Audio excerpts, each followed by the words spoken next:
Hello everyone, শানুস Jewel কালেকশনের থেকে যারা অফলাইনে কেনাকাটা করতে চাও তাদের জন্য থাকছে একটা বিশেষ সুযোগ।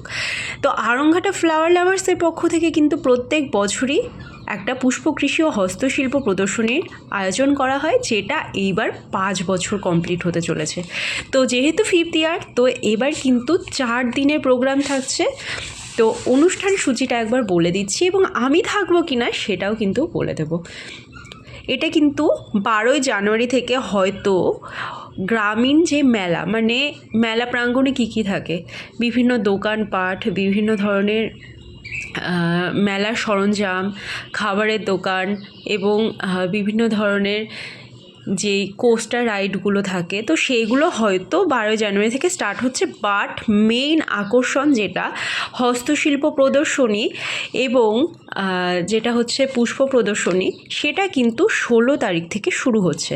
16 জানুয়ারি থেকে শুরু হচ্ছে। কি কি থাকছে না থাকছে দেখো, এখানে পুরোটা সব লেখা রয়েছে।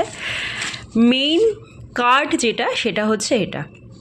তো 16 জানুয়ারি থেকে কিন্তু শানুস জুয়েল কালেকশান থাকছে আড়ংঘাটা ছোটো মাঠ, অর্থাৎ পার্কের মাঠ যেটা। আড়ংঘাটা স্টেশনে কিভাবে আসবেন সেটা হলো, রানাঘাট থেকে গেদে লোকাল ধরে কিন্তু আড়ংঘাটা স্টেশনে নামতে হয়।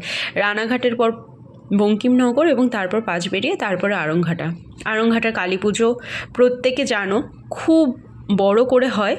তো এই 5th ইয়ারে কিন্তু দারুণ জমজমাট একটা পুষ্প প্রদর্শনী হতে চলেছে। শান্তিনিকেতন থেকে স্টলস আসছে। আমরা যারা হস্তশিল্পীরা রয়েছি তারা আমাদের প্রচুর জিনিসপত্র নিয়ে থাকবো। আর শানুস জুয়েল কালেকশন কিন্তু 8 রকমের জুয়েলারি নিয়ে থাকছে এইবারের অফলাইন এক্সিবিশনে। তো অফলাইন এক্সিবিশনে কিভাবে আসবে আবারও বলে দিচ্ছি। আড়ংঘাটা স্টেশনে নেমে জাস্ট পশ্চিম দিকে, ঠিক আছে, পশ্চিম দিকে 1 মিনিটও হাঁটতে হয় না, স্টেশন থেকেই কিন্তু মাঠটা দেখা যায়।